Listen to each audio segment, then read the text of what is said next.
လာပါချက်တကယ်ချင်းတော့ဒီနေ့တော့ဟို MT01 မှာရှိတဲ့ outlet square ကိုတွားပြပါမယ်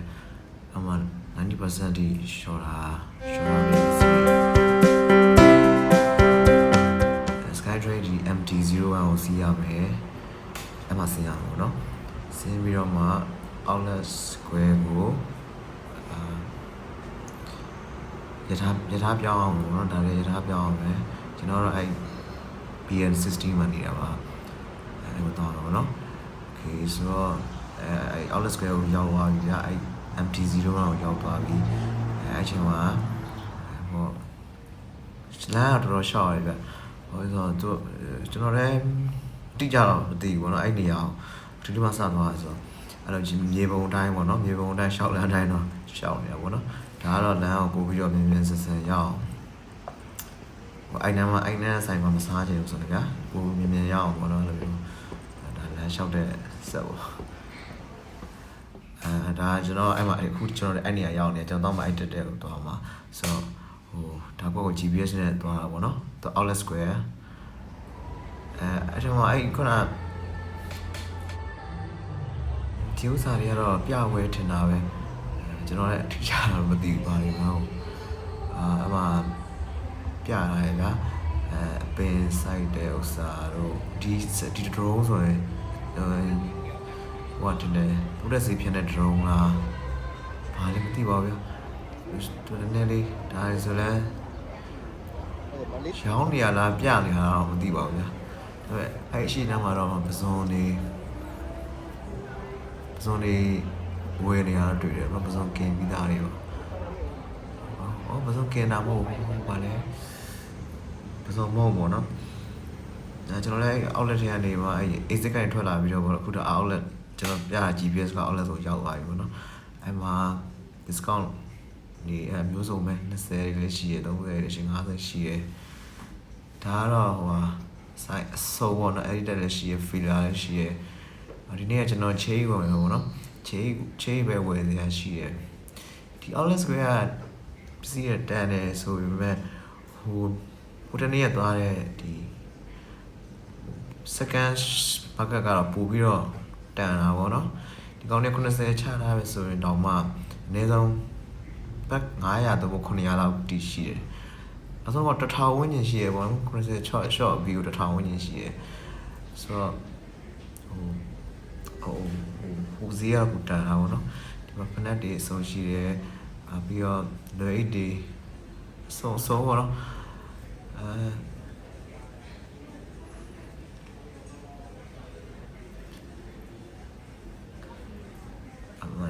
နိခီရှိတယ်အဲ့ lifestyle တော့ဘာလို့မသိဘူးတော့2690 1614ဆိုတော့50ရာခိုင်နှုန်းတော့မဟုတ်သေးဘူး90ရာခိုင်နှုန်း sketcher ရှိရ short တာအဲ့ဆိုတော့မှ1043ချက်ဖြစ်နေ90ရာခိုင်နှုန်း short ပြီးမှဒါ145ချက် sketcher ဘိုးဖနဲ့တခါမှမစီဘူးဘောတော့တခြားဟိုslipper ပုံစံမျိုးရစီပေါ့ဒီဖက်လေးဆိုမစိုး2200နဲ့689တော်တော် short လာပြီးတော့ new balance ဒါတော့ Adidas တွေပါ Adidas တွေကတော့ software ရဲ့ဈေးက9200ဆိုနေဒါပေမဲ့ဖက်ကလှပါတယ်အဲမှာချစ်စရာတယ်9500ဆိုတော့20ခိုင်နှုန်းလောက်ပဲ short တယ်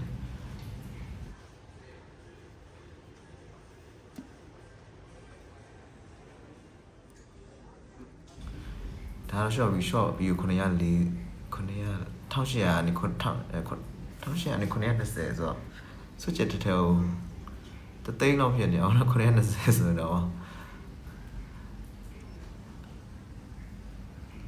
ဒါကတော့အမှန်ကျွန်တော်ဈေးတွေကြည့်နေတယ်small size ပေါ့နော်အဲ့လိုပဲねဟိုတွားရောက်ပြီးတော့တင်မလားဟိုဈေးတွေကြည့်ရတာပေါ့ဒီကတော့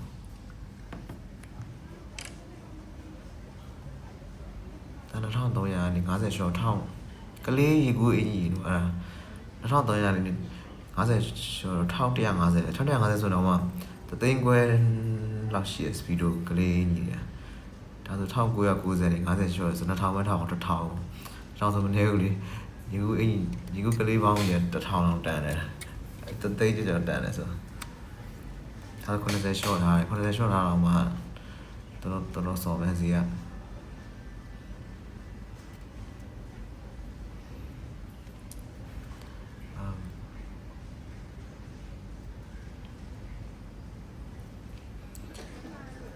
ဒီစီကိုတခုသဘောကျလာတော့ဘန်ကောက်ကို shopping ထွက်တယ်အဲမျိုး brand new လဲကန်နေတယ်ဆိုတော့ဒီစီကလာတဲ့မလိုက်ပါဘူးလဲဆို short ထားတော့အများကြီးပဲဒီစီမှာရှောင်းနေပေါ့နော်အဲစက္ကန့်နေလေရှောင်းတယ်ဒါပေမဲ့ဒီစီးရဲ့စက္ကန့်တွေကဟိုအရင်တစ်ခေါက်သွားခဲ့တဲ့ဈေးတက်ပို့ပြီးတော့လှတယ်ဒါပေမဲ့ဈေးတက်ပိုကြီးတယ်ပေါ့နော်ဒါဒီချေးဝယ်ဖို့မှကြီးတယ်ချေးတွေတစ်ထည်ကို130တဲ့မြန်မာရင်းအတွက်90ဆို1000ခွဲလောက်ရှိတာပေါ့ဒါပေမဲ့သူ3တဲ့ဝယ်မှ3တဲ့လည်းဆောင်ရအောင်3တဲ့ယူမှရအောင်ဒါကတော့ဒီနေ့ဖက်ပေါ့နော်ဈေးကြီးပါတယ်9300ဒါပေမဲ့တော်တော်လေး short ထားပါတယ်2000တိကျွန်တော်တော့အသိမကြိုက်လိုဒီဇိုင်း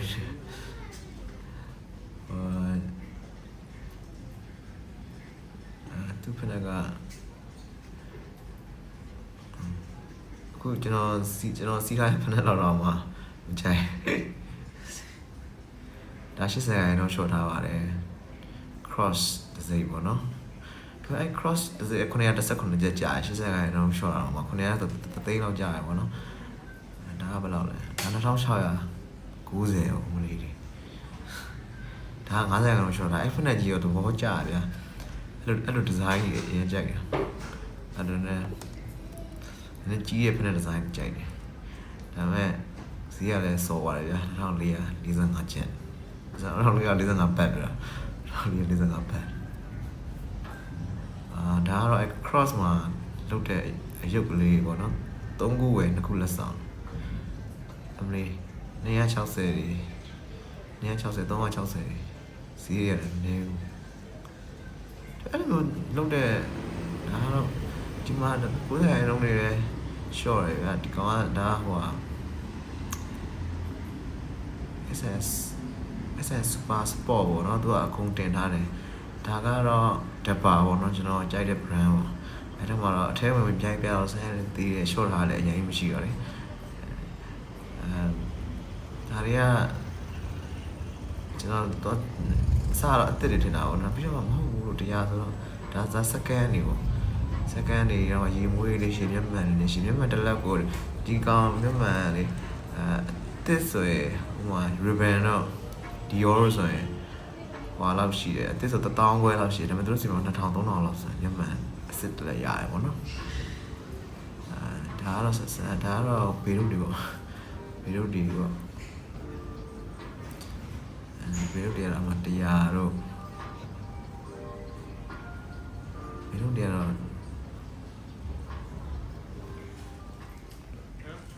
ဒါက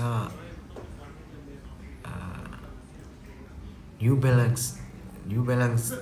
ဆိုင်ပေါ့နော် New Balance only တည်တယ်မယ် New Balance မှာကျွန်တော်ဖက်နဲ့ပဲထွက်တယ်ထင်တယ်အင်ကြီးတွေထွက်တယ်နော်ဒါပေမဲ့600ပေါ့600သိန်းလောက်ရှိတာ New Balance ဘောင်းမီရှိတယ်ဘောင်းမီတော့စော်မယ် New Balance ဘောင်းမီရှိတယ် New Balance ဖက်နဲ့တရံတော့စီးဘူးတယ်မဆိုးပါဘူးကျတော့ကျန်တော်ခံရတယ်ပြောအောင် New Balance က8လေးရှိတယ်ဗျာအောက်ထုတ်လေးရှိတယ်ဒါပေမဲ့အကုန်လုံးသိန်းဝန်းကျင်နေပဲ600 900ဆိုတော့လေသိန်းလောက်ရှိမှာပဲဟိုမှာ10ခုလောက်ပဲထား10သိန်းလောက်ပေါ့အဆင်ပြေပါလို့ဆိုသူတို့ကဒါဆိုမရအောင်ဒါဆို6500နေ3000ရှော့ထားတယ်နော်4000နေ1500ရှော့ထားအဲ့ဒါတွေကဟိုလောက်ရှိတယ်1500ဆိုရင်2သိန်းဝန်းကျင်လောက်ရှိတယ်3000ဆိုရင်4သိန်းလောက်ဖြစ်တာပေါ့နော်ဒီနေ့ချေးဝင်ပေါ့နော် New Balance ချေးတွေကမကတ်နိုင်ပါဘူးခင်ဗျာ920 560အောင်မလေးဒီနေ့ချေးဝယ်ဖို့သွားပါပေါ့နော်ချေးကဘယ်ချေးဘာ brand ဝယ်ရမှမသိသေးဘူးလိုက်တော့ကြည့်ရတော့ New Balance ချေးလေးလှပါတယ်လာတယ်အားလေးစနစ်300ကြော်လေး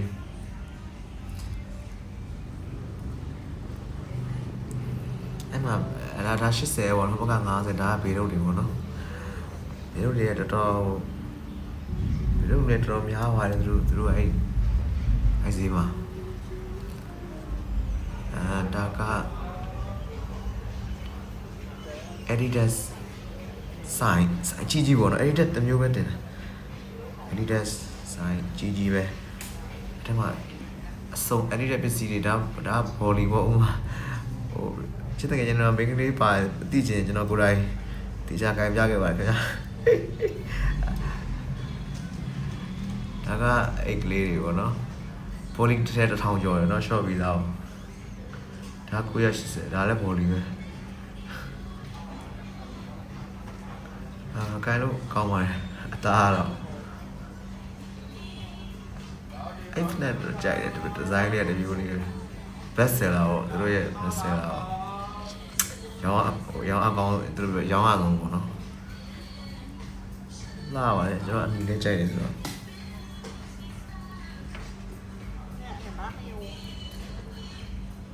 ရေဒမ် best seller ဒါအဲ့ဒီတက်တွေဘယ်တော့တန်လဲဆိုရင်ဥစားပေါ့နော်အဲ့ဒီတက်အနေနဲ့တစ်ထည့်ကို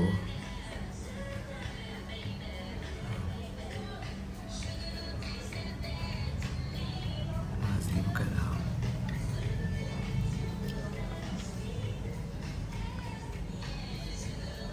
အမလေး1920ဆိုတော့3သိန်းတော့တန်တာပေါ့နော်အဲ့ဒီ Adidas မှာက discount ချတာပြီးစွတ်ကြအောင်3သိန်းတော့တန်တာဆိုတော့အနေနဲ့ဆိုရင်တော့3သိန်းတော့တန်တာပဲဒါဆိုတော့3သိန်းတော့တန်တဲ့အော်တိုတွေဟုတ်အဲ့ဘောလုံးကအင်ကြီးလေး2000ကျော်1900လှတော့လှ Eset ညာအဲ့ဒါ Adidas sign ကြီးပေါ့နော်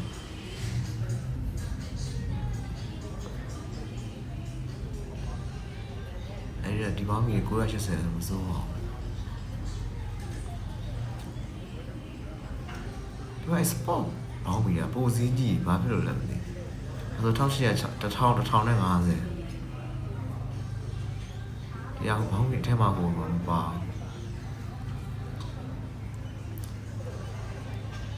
ဒီအဲ့လိုပေါင်ဆွတ်တဲ့ဟာတွေကကြိုက်တာခုနဘောင်းကြီးကတော့ပေါင်ဟိုအထဲမှာတစ်ထပ်မပါဘူးပေါ့နော်600တန်းနေရှိတယ်ဟိုထုတ်တရား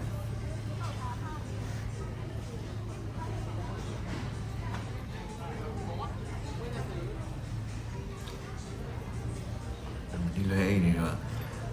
ဈေးချထားတယ်ပေါ့တော်တော်ချထားတယ်ပေါ့420တန်းအဲ့ဒီဆိုင်မှာချိန်ပြီးဒီကောင်ကဈေးပေါ်ဆုံးလို့ပြောဘာလို့ချလာလဲဆိုတော့နည်းနည်း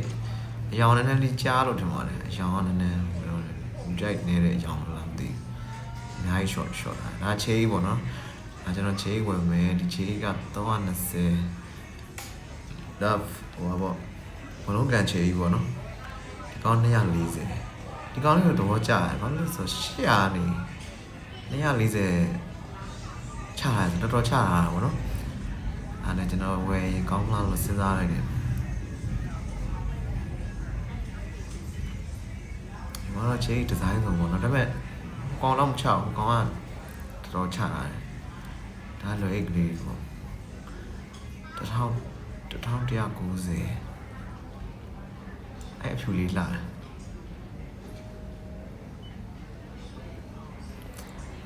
brand တွေရတယ်သူတို့ shopping mall မှာ air ကလည်းအေးရပြီးတော့မီးကလည်းအရန်ထိုးထားတော့လိုချင်စရာတွေကြီးပဲအကုန်လုံးက1540ဒါဆိုတော့အဲ့ check လေးကိုရလာတယ်ပေါ့နော်ဒီနေ့ကျွန်တော်ခုစီထားချေကမလောက်လေဒီစကိတ်ကလေးပေါ့နော်စကိတ်ကဒီဘက်စကိတ်မှာမကတ်တာဟိုဘက်စကိတ်မှာဈေးကတ်ထားလို့ကြည့်လိုက်တော့စကိတ်က9000 30ခိုင်နှုန်းပဲရှော့ဒါ Adidas skate ပေါ့အလေးကတော့လေးကြီးပဲဒီအဲ့လိုဟွာနဲ့အမဲစားလေးရတော့ကြာ ဒါပေမဲ့ဈေးကလည်း2800ရတယ်ရပြန်ပြီဒီဆိုင်ထဲမှာမုံလို့ရေတော့အလိုထားခဲ့ရပါတယ်မုံနဲ့ရေတွေတည်လို့မရပါဘူးဒါတော့ဒီနေ့ဒီဟာလေးကိုရှင်းမှာပေါ့ဗျာ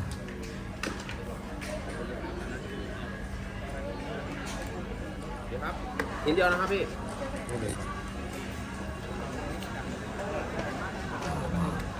อันนี้เนี่ยสกุลလေးနဲ့ထုတ်ပါတယ်240 บาทครับဒါအနာမောနော်အနာမောတော့ဘယ်လိုလဲမှာအများကြီးရှိပါတယ်အနာမောတော့ unique လို့လား unique လို့လားမသိဘူးဒါအနာမောအဲ့နဲ့ကြည့်ခဲ့ရပါအနာမော brand တွေကတိတ် discount ချတာကြီးကြီးမားမား20 30အဲ့လောက်ပဲရှော့ရ50ရော90 80မရှိပါဘူးအဲ့တော့အမောနာမည်ကြီးရတော့အင်ကြီးကြီးတော့တော်နာမည်ကြီးတယ်ဘောင်းမီကြီးတော်လာဖက်တော့ဘာလို့တော့မစီဘူးအဲ့တော့အမောထုတ်တဲ့ဖက်တွေပါတယ်အေးလေ620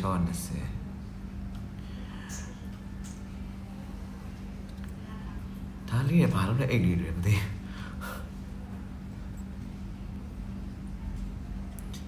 အဲ့မှာအောက်မှာတွင်းကန်တွေရှိတယ်တွင်းကန်3တဲ့ကို1393ကျပ်1400ပဲထားပါ3တဲ့ကို3တဲ့လား3တဲ့2တဲ့လားမသိတထထဲချင်းစီတော့တထဲမို့ဒါ3တဲ့ပဲအယောင်3ယောင်နဲ့903ကျပ်ဆိုတထဲကို300လောက်ကြာ300တစ်ချက်ကြာဒါလည်းတွင်းကန်ပဲဒါ300ပါပဲတူတူပါ3တဲ့ပါအဲ့ဒါတော့အင်ကြီးရ990 690စကြယ်ရ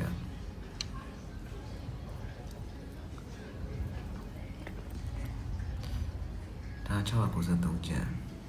နောက်ဆုံးတော့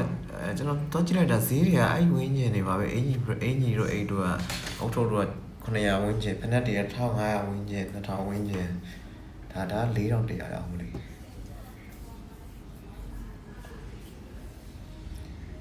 ဒါ440ခုနှစ်ကျန်အဲ့ဖက်နက်လေးလာပြန်မှာ695ကျန်အဲ့ဘောင်းမီတဲ့ကျွန်တော်အရင်ကြားတဲ့ဘောင်းမီဆို1500လောက်ကျော်တယ်တော်တော်လာရဲ့အမအပေါ်မှာဝတ်တာတွေ့လာအနာပူမာတော့ကြည့်ခဲ့ပါအဲဒါတော့ second shop ပေါ့နော်ဆွဲကြိုးရလက်စွပ်ရ90 50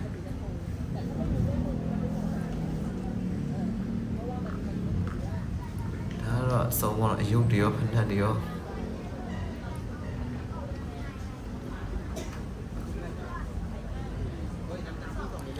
ဒီကောင်လေးတော့ဈေးမကတ်တော့ဘူးเนาะဒါပေမဲ့ကျွန်တော်ဒီနှစ်ခါပဲကြီး100 200ပါပဲအဲ့လိုပဲ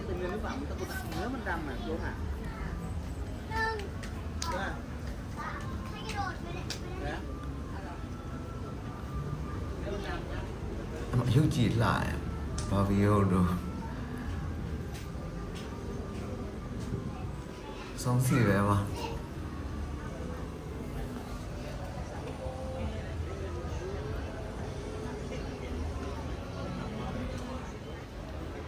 ဒါတော့ဘူးတွေပေါ့နော်အဲ့ဘူးတွေတော့စီကြည့်တယ်ဒါဖျားဆင်းလို့ရည်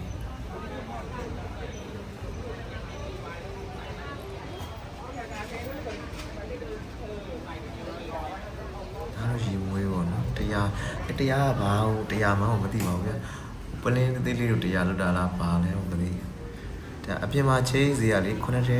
စ်စုံကတရားပဲရှိတယ်အပြင်ချေးစီရဒီဆိုင်ကတော့ဒီနေ့သွားခဲ့တဲ့အချိန်မှာကျွန်တော်အချိုက်ဆုံးဆိုင်ပေါ့နော်ဘာလို့လဲဆိုတော့ကျွန်တော်ကြက်တဲ့ပစ္စည်းအများကြီးရှိဂီတာရှိတယ်ကျွန်တော်ကြက်တဲ့ပစ္စည်းအငချက်တွေကြိုက်တယ်ဒေါက်တာဒရေးနဲ့ကြိုက်တယ်ဆိုနီနဲ့ကြိုက်တယ်ဟိုတော့ကAirport Pro လားပေါ့ Airport Max လားအဲ့တော့ဈေးမကတ်ထားဘူးဆိုနီကတော့3000ကျော်တယ်စကန်အမလေးရရှိ iPod လေးလားမသိရှိတယ် Apple Mouse လည်းရှိတယ်ဒီစက်အဆုံးစီပါ Adidas Auto လည်းရှိတယ် Power Bank လည်းရှိတယ်ဒါတော့ Apple အမြင်ကျိုးတွေပေါ့ဖက်တွေရောပါရော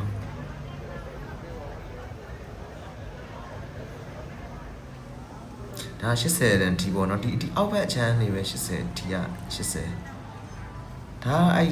Outlet Square ဘေးကဟိုကွန်ဒိုပေါ့နော်အဲ့မှာငားမယ်တော့ရေးထားရဗျာဒါတော့ဒီဟို cosmetic brand မှာကျွန်တော် cosmetic တွေတော့ fan cosmetic တုံးဆိုတော့ဒါ cosmetic ဈေးကိုသိချင်တဲ့လူတွေအတွက်ပေါ့နော်ဒီကောင် Outlet Square ဆိုတော့ cosmetic ကစား outlet ဟိုပေါ့နော် short ထားရတော်တော်ဒါဆိုရင်တစ်ခုပဲတစ်ခုလက်ဆောင်ပေါ့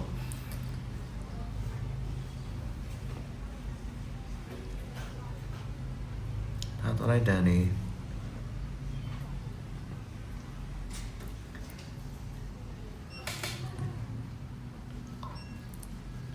SPS 50ပေါ့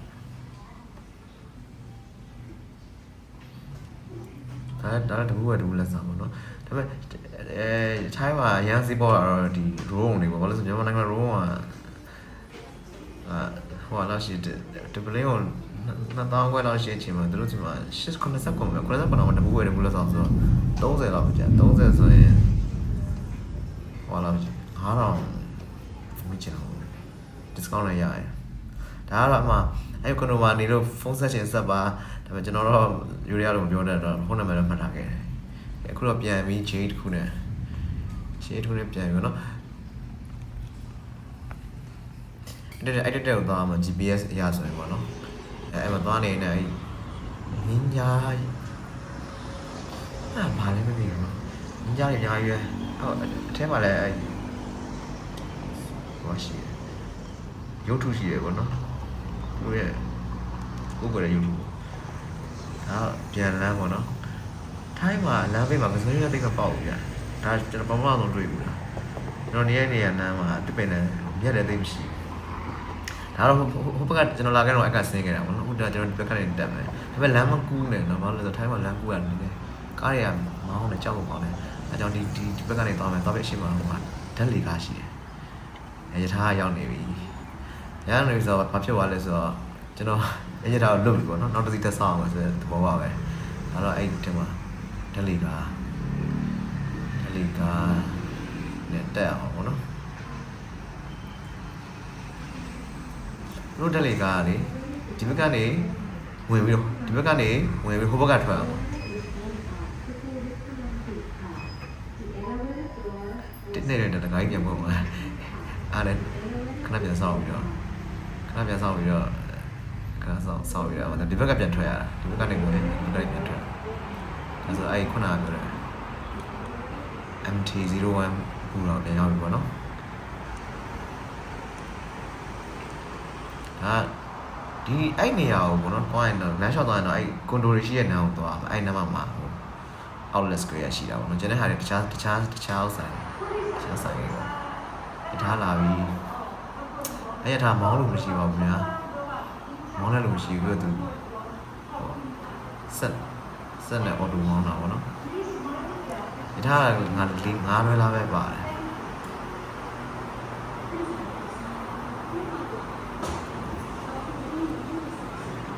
အဲ့တော့ Skytrain ဘယ်လိုမျိုး Skytrain အထက်ရပါတော့ဘယ်လိုမျိုးတွေလဲဆိုပြတာပါအဲ့ဘက်ကိုသွားမှာထိုင်ကုန်လည်းအများကြီးမရှိဘူးအဓိကမတက်ရဖို့ပေါ့နော်ဒီဟုတ်အဲ့ကျွန်တော်ဒီကနေအဲ့ဟိုဘက်ထိဆိုအဆုံးယူတော့ပြမယ်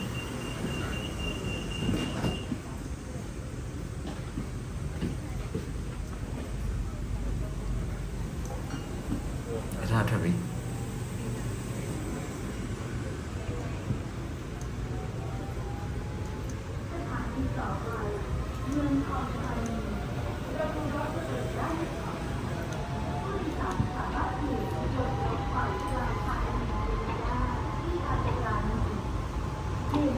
ဒီနောက်ဆုံးတော့ဒီရတယ်ဒါတော့ပုံမြင်မဲတွေပါ ပါဒီနေ့ဗီဒီယိုလေးကိုအပြီးကျေးဇူးပေးရကျေးဇူးတင်ပါတယ်ကျေးဇူးငယ်ချင်းတို့